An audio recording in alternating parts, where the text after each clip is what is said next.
Bom dia, minha gente. Seguinte, então continuaremos a conversar um pouquinho aí sobre as causas e as consequências do movimento. Como que esse movimento ocorreu? Como que a gente pode, de alguma forma, analisá-lo? Então, vamos lá. Então, unidade 4 do seu livro, falando sobre dinâmica. O próprio termo dinâmica já te sugere muita coisa, certo? O que é uma pessoa dinâmica?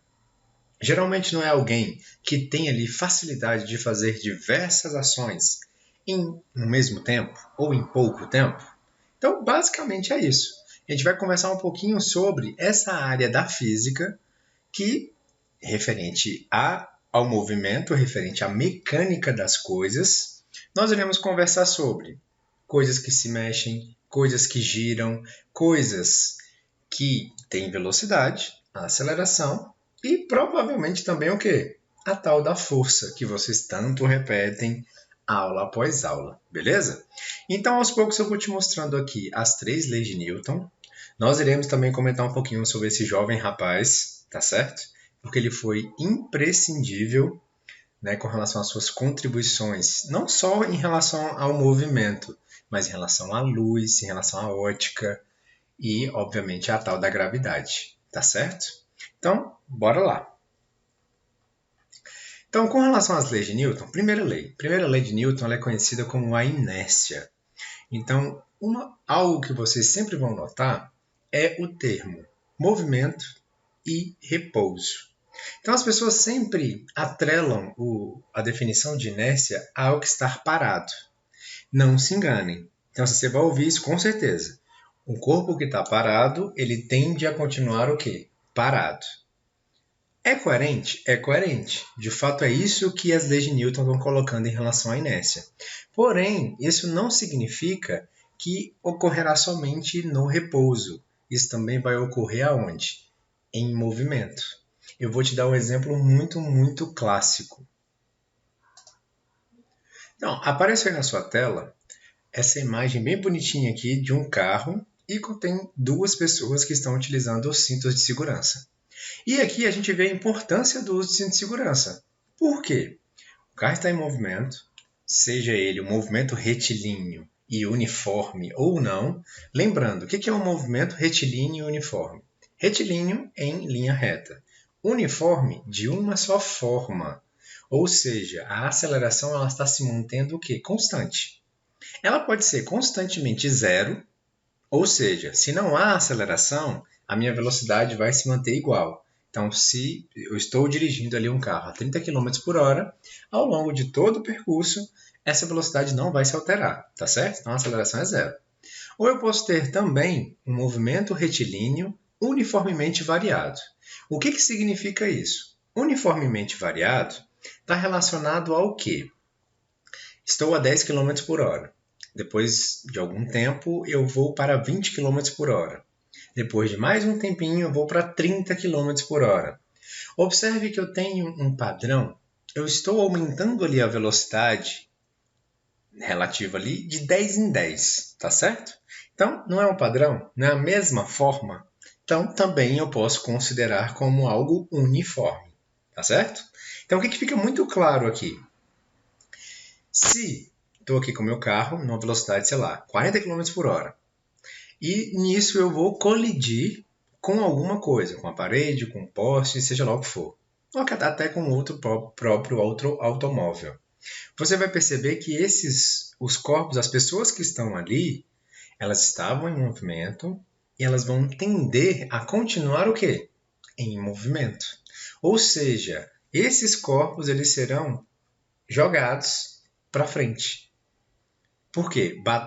Ao bater, toda a energia que estava contida ali naquele carro não vai ser utilizada para deformá-lo por conta dessa colisão. E nisso, esses corpos estavam em movimento e tenderão a continuar em movimento. Então, qual é o principal objetivo do cinto de segurança? É literalmente segurar, tentar reduzir as consequências da inércia. Então, basicamente, inércia é isso. Então, se você tem um corpo em repouso, ele vai se manter em repouso. A não ser, sei lá, imagina você sentado aí em algum banquinho.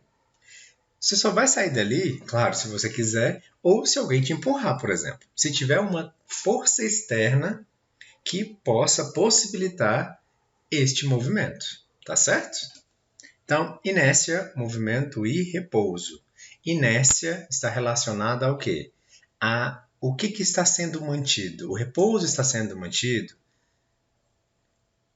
A velocidade está sendo mantida? Então, é até interessante falar sobre carro, porque, por exemplo, é muito comum que os motoristas tenham mais dificuldade de tirar o carro do repouso. Então, por exemplo, não tem ali as marchas do carro? A primeira, a segunda, a terceira, a quarta, a quinta, a ré. Quando a gente está aprendendo ali a dirigir um automóvel, um carro, a primeira coisa que o instrutor te diz é que a ré é uma das marchas mais potentes, mais fortes, né, na linguagem deles, e a primeira marcha também.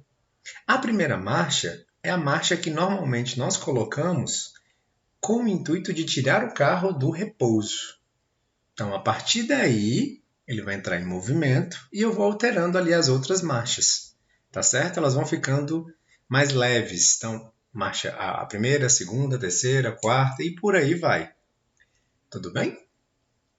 E nisso a quinta, obviamente, para eu mudar de uma para outra, é bem simples, quando eu já estou em movimento e eu não exerço tanta força quanto eu exerço na primeira marcha, por conta de estar em repouso, tá certo? Isso é fácil de você perceber. Então você está indo para a escola com seu pai ou com sua mãe e nisso eles vão modificando ali as marchas. Você nem percebe geralmente. Agora, quando você está parado ou quando você tem que parar de uma forma muito brusca, né? Tem um carro que está muito perto do seu carro e você tem que ali frear, tá certo? Então, ao realizar essa frenagem, você exerce uma força contrária muito excedente na tentativa de parar o carro. Aí qual é o ponto? Você consegue parar esse carro imediatamente? Olha, eu duvido que isso aconteça. Não vai demorar um certo tempo até que isso ocorra?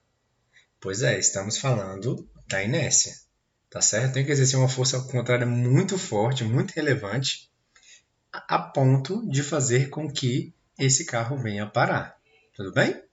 Então a gente vai falar um pouquinho sobre os freios, sobre o disco de freio depois, tá? Então assim, no frigir dos ovos, por enquanto é isso. Um ponto que a gente tem que lembrar sempre. Lembra que nós conversamos um pouquinho sobre a força de atrito? Então o que é essa força de atrito? Força de atrito é uma força que sempre, se a gente conseguirá observar contrário ao movimento. E o atrito, você tem que lembrar de uma coisa. Toda vez que eu falar atrito, você vai lembrar de esfregar, tá certo? Então, ó. Opa. Deixa eu só refazer isso aqui.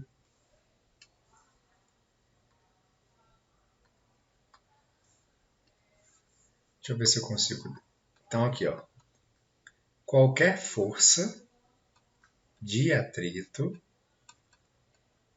você sempre irá associar a quê? A esfregar, tá certo? Ou seja, por exemplo, tá vendo essas bolinhas aí que estão descendo nesse declive? Então, isso aqui é o que a gente chama de declive, tá certo? Você pode conhecer como rampa, com qualquer outro nome. Mas na física, provavelmente, quando você for ler uma questão, vai aparecer aí esse termo declive. Declive descendo, aclive subindo, tá bom? Só para você, é mais uma palavrinha para você adicionar ao seu vocabulário. Então aqui, ó, nessa descida, a gente consegue observar o quê? Que o movimento vai ser facilitado. Por que ele vai ser facilitado? Porque o formato da bolinha vai ajudar, não é isso? Já pensou se ao invés de uma bolinha, isso aqui fosse um quadrado? Então aqui, ia ser um pouquinho mais complicado, não é isso? Lembra que nós comentamos um pouquinho sobre a superfície de contato?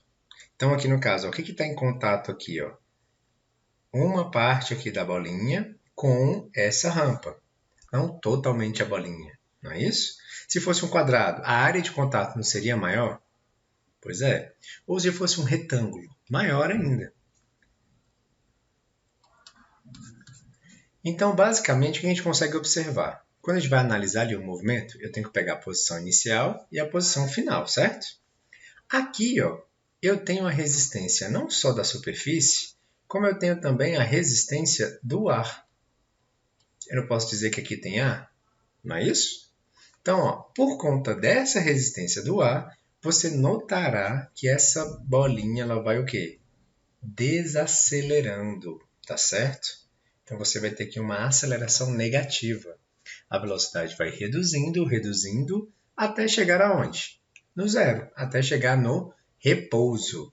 Então, toda vez que eu falar com você que eu cheguei no repouso, a minha velocidade vai ser igual a quanto? A zero, tá certo? Então, repouso, velocidade igual a zero. Então, deixa eu só escrever aqui para você não esquecer também. Anote aí no seu caderno a palavrinha repouso, que é a mesma coisa que parado. Ok? Então, tá bom. Da mesma maneira, a gente pode também relacionar todo esse movimento com a inércia, obviamente, mas além disso, a gente também pode relacionar isso à aceleração e velocidade, certo? Então, assim, para que haja essa aceleração, eu também não tem que existir algum tipo de força. Por exemplo, para tirar esse carro azul aqui do repouso, eu vou ter que exercer uma força, não é isso? Então, tá bom. Então, ó, tá vendo que essas setinhas aqui, ó, nessa gravura, já é para te indicar uma coisa, ó, diagrama de forças. Então, calma. Diagrama de força. Não é nada demais, acredite. É algo muito, muito simples. Toda vez que você ler o termo diagrama de forças, significa o quê? Diagrama é um desenho. Então, vai ser um desenho que vai conter forças. Lembra que nós comentamos que a força é uma grandeza vetorial? Então, vetor, grandeza vetorial. Então, me lembra aí. Vetor é a setinha. Não são essas setinhas que estão aqui indicando a direção e o sentido do movimento? Então, tá aqui, ó, não tem duas setinhas? Então, esse aqui é um diagrama de forças, por exemplo. Então, essa vai ser sempre a primeira coisa que você fará. Você vai desenhar um diagrama de forças, vai colocar ali várias setinhas, aonde está acontecendo todo o movimento. Captou? Então, por exemplo, se uma bolinha está caindo, então você vai pegar aqui, desenhar a bolinha. Então, a gente vai desenhar aqui minimamente a trajetória dessa bolinha e a tal da superfície. Então, eu sei que essa bolinha vai cair. E essa bolinha vai cair por quê? Então, vocês já me falaram isso 300 vezes. Ah, professor, existe uma força para baixo que se chama gravidade. Beleza, perfeito. Está totalmente coerente. E eu te disse o seguinte, que essa força para baixo ela tem um nome específico. Eu a chamo de força-peso. Então, a força-peso ela sempre vai ser representada por essa letra P maiúscula, tá certo? E eu vou colocar uma setinha aqui em cima. Essa setinha já é para te dizer que é uma grandeza vetorial, tá certo? Então, sendo uma grandeza vetorial, tem direção e tem sentido. Nesse caso, a direção é vertical. Então, lembrando, sempre quando terminar em al, estou falando de direção. Vertical, horizontal, diagonal. Sentido, no caso, de cima para baixo, tá certo? Então, vou colocar aqui, ó, para baixo. Então, o para baixo seria o meu sentido. Então, aqui, ó, sentido, direção. Tudo bem? Tranquilo? Detalhe, ponto importantíssimo. Não são 3 leis de Newton? Já te falei sobre a primeira e estou te falando agora sobre a segunda. Que a segunda é uma relação entre força, massa e aceleração. A gente vai chegar nela já já. Mas antes disso, Newton conseguiu observar algo muito bacana. Na concepção dele, as forças sempre agem em pares. Opa, importante isso, não é? Então, se eu tenho uma força para baixo, eu sempre vou ter uma força para onde? Para cima. Se eu tenho uma força para trás, eu vou ter uma força para frente. E assim sucessivamente. E isso é muito legal, porque já facilita muito a sua vida quando você estiver falando sobre diagrama de forças, quando você estiver analisando determinado tipo de situação. Tá certo? Aqui, ó, te dar um exemplo bem bacana em relação à terceira lei e como ela funciona aqui, como ocorrem aí esses pares de forças. Esse carrinho ele está se movimentando na direção horizontal. Isso é importante que você entenda. Então, sempre nós iremos dividir o movimento, pelo menos inicialmente, em duas dimensões. No eixo X, que ali é a horizontal, beleza? Que é o que normalmente você observa principalmente em matemática. E no eixo Y. Tudo bem que não está muito reto, mas dá para você entender aí, tá bom? Então, ó, eixo Y, a vertical, e eixo X, a horizontal. Então, essa forma de analisar o movimento facilitará a nossa vida, acredite. Então, por exemplo, ó, eu sei que está ocorrendo um movimento na horizontal. Agora, na vertical, tem alguma força? Então, lembra, o carrinho está na Terra. Se o carrinho está na Terra, então tem a força da gravidade agindo. Então, observe, aqui para baixo eu poderia desenhar. Eu vou desenhar aqui do lado, é melhor, mais fácil para você enxergar. Então, para baixo eu teria uma força, que é a força peso, e para cima eu também tenho uma força. E detalhe, esse carrinho ele não está flutuando e ele também não está sendo esmagado pelo chão. Ou seja, essas duas forças elas estão de alguma forma se equilibrando. Então, a força para baixo ela é igual à força para cima. Então, isso significa o quê? Que elas estão em equilíbrio. Olha, outra palavrinha bonita aí que você tem que lembrar. Então, essas forças estão em equilíbrio. Então, ó, dito isso. Então, professor, mas como que eu vou chamar essa força para cima? Então, existem vários nomes para essa força para cima. A mais comum, por exemplo, é a tal da força normal, tá? Então, ela geralmente vai aparecer com um Nzinho e a setinha, igual eu te disse aqui da força peso.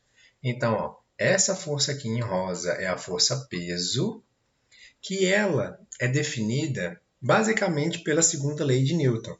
Tá? Então, o peso, então vou desenhar aqui do seu lado. A força peso é uma relação entre a massa e a aceleração. No caso, como esse movimento está acontecendo na vertical, eu digo que essa é a aceleração da gravidade, tá certo? Então, peso, relação entre massa e aceleração da gravidade. Já já eu vou te explicar um pouquinho mais sobre isso. Então, para baixo força peso, para cima força normal. Detalhe, eu vou chamar isso aqui de força normal sempre quando eu tiver o quê? Uma superfície. E somente quando houver uma superfície, tá certo? Então vamos lá, passo a passo. Newton disse que são duas forças, que as forças agem em pares. Se eu tenho uma para baixo, que é a peso, que está relacionada à gravidade, eu também terei uma para cima. Essa para cima eu vou chamar de normal, por conta da superfície. Então, superfície. Perfeito. Tá, vou te dar outro exemplo para que não fique assim, para que fique mais claro tudo que eu estou te dizendo aqui. Então, vamos um pouquinho aqui mais para baixo, para ter mais espaço para desenhar. Então, imagine o seguinte, nós estamos numa piscina, e aqui dentro dessa piscina, obviamente, tem água, e eu tenho que elevar uma pessoa, por exemplo, Ronan. Ronan, ele é bem mais alto do que eu, e provavelmente seria difícil erguê-lo nos braços. Concordam comigo? Agora, se estivéssemos numa piscina, por exemplo, você não consegue, com mais facilidade, levantar alguém que tem uma massa maior que a sua, ou que tem uma altura maior que a sua, que seja uma pessoa pesada, bem entre aspas. Então, lembra que esses termos do senso comum são diferentes na ciência. Quando eu falo peso, de pesado, né, agora você vai fazer uma relação com quem? Com força, e não com massa, somente com massa. Tá certo? Então, por exemplo, se tem uma pessoa aqui, vamos desenhar aqui de outra cor. Essa água ficou estranha, né? Uma água verde. Água com lodo. Então vamos fazer uma água aqui azulzinha. Reza a lenda mineral. Beleza. E eu vou desenhar aqui uma pessoa. Então, tá aqui uma pessoa. Então, qualquer pessoa aqui nadando. Sugerimos que seja o tal do Ronan. Beleza. Então, ó, aí você já vai me dizer automaticamente, professor, ó, tem uma força para baixo. Essa força é o que nós chamamos de força-peso. Perfeito, vou concordar contigo, tá certo? Mas, entretanto, todavia, se tem uma força para baixo, também terá uma força para onde? Para cima, tá certo? Agora, nós temos um pequeno detalhe. Não é a água que está aqui? A água também não vai pressionar, não vai exercer uma força contrária ao da gravidade e vai facilitar o movimento, aqui no caso do Ronan, caso a gente queira elevá-lo. Então, né, já tem aí a pressão, já vai facilitar, né, a nossa vida. Então, aqui eu vou ter uma força que eu vou chamá-la de empuxo. Então, vai ser um Ezinho com uma setinha, tá certo? Vou colocar aqui do lado o nome, empuxo. Então, quando eu tenho superfície, eu chamo de força normal, a força contrária é a força-peso. Quando eu estou falando de água, né, de um fluido, eu vou chamar de empuxo. É a mesma força? Tem algo semelhante? Sim, é a mesma coisa, tá certo? Porém, agora eu modifiquei aqui a superfície. Claro que, por exemplo, digamos que o Ronan estivesse aqui em pé na piscina. Então, eu teria as duas coisas. Eu teria tanto o empuxo quanto a força normal, tá certo? Por quê? Porque não tá aqui, ele não está se apoiando na cerâmica da piscina, né? Na superfície da piscina. Então, a cerâmica também está exercendo força. Captaram? Então, aqui nós teríamos, ó, opa, e agora, professor, eu tenho várias forças. Aí, no caso, se as duas forças estiverem indo na mesma direção e no mesmo sentido, você vai somá-las. Se elas estiverem de forma contrária, você vai fazer o quê? Subtrair. Mole, mole. Beleza? Então, lembrando que a força normal só existe aqui se eu estiver levando em consideração a superfície. Tá certo? Então, vem agora um termo muito, muito fácil, que é a força resultante. Então, o que seria essa força resultante? Dá uma olhadinha aqui, ó. A força resultante, que resulta, total. Então, ó, resultante. Deixa eu escrever aqui para você lembrá-la nas situações. O que é essa força resultante? É uma relação entre forças. Então, por exemplo, eu tenho aqui um super carrinho. Nesse super carrinho, ele está empacado. Aí, no caso, nós estamos exercendo uma força para cá, que eu vou chamar de F1. Lembra da setinha? E, no caso, estou exercendo uma força para cá, certo? Beleza. Se a Laura está me ajudando e está exercendo uma força para cá, então eu já te ajudei. Né? A palavra que eu coloquei, ajudar. Ou seja, nós estamos exercendo duas forças na mesma direção e no mesmo sentido. Então, o que você faria aqui nesse caso? Para eu saber a força resultante, a força total, mole, mole. O que eu faria aqui nesse caso? Vou colocar aqui, ó, força F1 mais força F2. Ah, professor, simples assim? Simples assim, mais nada. Tá certo? Nessa situação, eu tenho outras forças? Tenho. Ou se tenho? Não tem a gravidade agindo? Gravidade agindo, força-peso. Superfície, força normal. Tá certo? Nesse caso, se o meu carro não está flutuando, significa o quê? Que a força-peso e a força normal são iguais. Então, é muito comum que você veja nos livros de física isso aqui, ó. Pode aparecer desta maneira, ó. Eles cortaram as forças. O que é isso? Não significa que não exista força, não é isso. Só significa que essas duas forças são iguais. Então, dá uma olhada, ó. Não são forças contrárias. Quando são forças contrárias, eu deveria fazer o seguinte, ó. Força resultante é igual a força 1 menos a força 2. Captou? Então, aqui ó, não é somatória, quando estão na mesma direção e no mesmo sentido. Agora, aqui é a mesma direção. As duas estão na vertical. Porém, uma está indo para cima e a outra está indo para onde? Para baixo. Então, se uma está indo para cima e a outra está indo para baixo, não são sentidos contrários? Tá certo? Sentidos contrários a gente subtrai, a gente diminui. Lembrando, também poderia ser aqui na horizontal, sem problema algum, tá certo? Então, opa! Então, o que eu posso te dizer aqui? Se as duas forças são iguais, quanto que vai ser a minha força resultante? Zero. Eu terei uma força nula. Por isso que eu estou te dizendo que, nesse caso, é uma situação de equilíbrio. Detalhe, somente no eixo Y, somente na vertical, ok? Então aqui, ó, na horizontal não está em equilíbrio. Por que não está em equilíbrio? Porque o carrinho ele está se movimentando da esquerda para a direita. Então isso tem que ficar muito claro. Então a gente tem que observar sempre os dois eixos, tanto o eixo X quanto o eixo Y. Ah, professor, mas a gente vai utilizar aquelas equações que a gente aprendeu nas aulas anteriores, MRU, de MRUV? Com certeza. A gente vai utilizar e vai fazer uma relação com a força, que foi o que o Newton sugeriu. Ele percebeu que essa força ela sempre está atrelada à massa, à quantidade de matéria de algum objeto ou algum corpo. Tá certo? Então é isso que a gente tem que levar em consideração também. Por exemplo, quanto maior for o carro, maior a força que eu vou ter que agir, que eu vou ter que exercer para que esse carro entre em movimento, por exemplo. Ou, digamos aí que eu tenho uma bicicleta parada, em repouso, e um carro. A bicicleta não tem uma massa muito, mas muito diferente do carro. Logo, as forças que serão exercidas ali serão diferentes. Senão, não faria sentido, não é mesmo?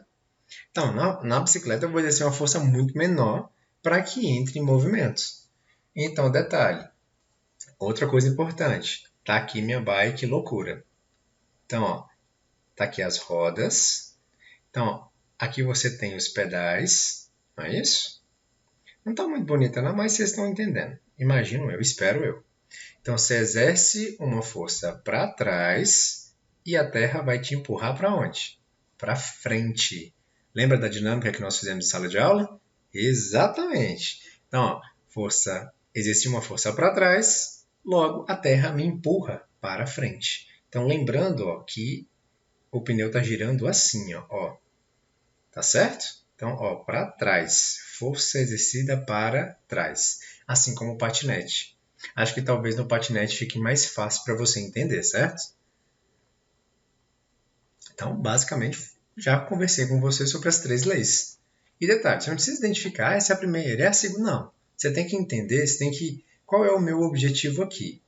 Que você consiga fazer esse diagrama de forças, que você consiga analisar essas forças que estão ali contidas nas situações. Ó, isso aqui é um diagrama de forças. Então, ó, força para baixo, força para cima. Então, normalmente vai aparecer assim. Ó. Outro ponto importante também, algumas regrinhas que geralmente nós utilizamos. Então, ó, tá aqui a força. Desenhe uma setinha para dizer que é vetorial, certo? Além disso, vou colocar um número aqui embaixo. Então, a força 1. Ou, não, posso colocar assim, a força A. Ou, eu quero colocar a força da Laura. Fica a seu critério. Você vai definir, você vai caracterizar essa força. É só uma maneira de personalizá-la, tá? De ficar fácil que você lembre. Tudo bem? Lembrando, se eu coloco agora um 2 aqui, aí já é outra história. Tá certo? Lembra lá do x quadrado. X quadrado não é x vezes x? Aqui também é a mesma coisa. Então, se aqui vai aparecer um a ao quadrado, então a aceleração está ao quadrado. Então, vai ser 2 vezes a aceleração. A vezes A. Tá certo? Então, não confunda o número que fica na parte de cima com o número que fica aqui na parte de baixo. Aqui é uma identificação. Aqui já está relacionado à matemática. É uma ferramenta matemática, uma relação entre essas letrinhas. Tá certo? Então, acredite. Mole, mole. Então, a gente vai fazer alguns exercícios e depois a gente volta a falar mais e mais sobre as leis de Newton. Isso é uma coisa que vocês verão aí até o final do ensino médio. Tá certo, minha gente? Então, foi um prazer passar essa tarde com vocês. Um abraço e até a próxima aula.